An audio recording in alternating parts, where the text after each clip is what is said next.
નમસ્કાર, હું છું પ્રિયા અને તમે જોઈ રહ્યા છો જનતા કી જાણકારી ન્યૂઝ। નજર કરીએ આજના સમાચાર ઉપર। સ્વર્ગસ્થ ભિક્ષાબા ઇન્દ્રવિજયસિંહ જાડેજા મેમોરિયલ દ્વારા ધ્રાંગધ્રા અમદાવાદ હાઈવે ઉપર સ્થિત હોનેસ્ટ હોટલની બહાર રોડ ઉપર જ વિનામૂલ્ય ભોજન અર્પણ કરતા એક અન્નપૂર્ણા કાઉન્ટરનું લોકાર્પણ કરવામાં આવ્યું છે। અન્નના બગાડ પ્રત્યે જાગૃતિ સાથોસાથ હાઈવે ઉપર ભૂખ્યાને ભોજન આપતા આ કોન્સેપ્ટને સોશિયલ મીડિયામાં મોટો પ્રતિસાદ સાંપડી રહ્યો છે।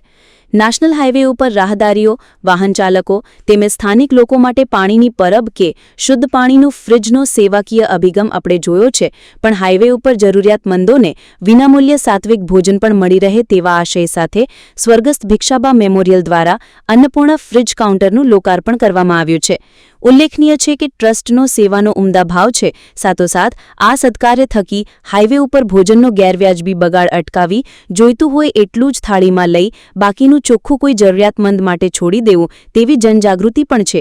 આ તકે પૂર્વ કેબિનેટ મંત્રી આઈ.કે. જાડેજા, અજય રાજસિંહ જાડેજા તેમજ ધ્રાંગધ્રા ભાજપ શહેર એવં ગ્રામ્ય સંગઠન, પાલિકા શાસક બોડી, જિલ્લા ભાજપના હોદ્દેદારો તેમજ ધ્રાંગધ્રા શહેર ભાજપના કાર્યકરો મોટી સંખ્યામાં આ લોકાર્પણના સહભાગી બન્યા હતા।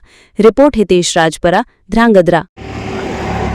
ધ્રાંગધ્રા અમદાવાદ રોડ ઉપર હોનેસ્ટ હોટલની બહાર સ્વર્ગસ્થ ભિક્ષાબા મેમોરિયલ ટ્રસ્ટ દ્વારા અન્નપૂર્ણા ઈશ્વરના પ્રસાદનું એક નવું કાઉન્ટર શરૂ કરવામાં આવ્યું છે।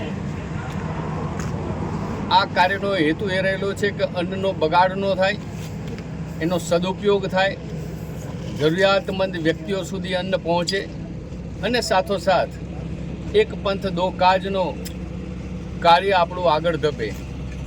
ઘણા બધા લોકો જમવા આવે છે ત્યારે પોતાની પ્લેટમાં અડધું લઈને અડધું બાકી રહે છે, ક્યાંક કોક એટલી બે નાન પ્લેટમાં બાકી રહે, ક્યાંક અડધી પ્લેટ રાઈસ વધ્યા હોય, ક્યાંય ચાવલ વધ્યા હોય, ક્યાંય દાળ વધી હોય, ક્યાંય સબ્જી વધી હોય, ક્યાંય અન્ય કોઈ ફરસાણ વધ્યું હોય, તો જે ચોખ્ખું રહેલું છે, કોઈની પ્લેટમાં કે એટલું નહીં પણ ચોખ્ખા અનાજનો એટલે કે એ ભોજનનો પેકિંગ કરીને અહીંયા રાખવામાં આવેલ ફ્રીજ ઉપર મૂકવામાં આવશે।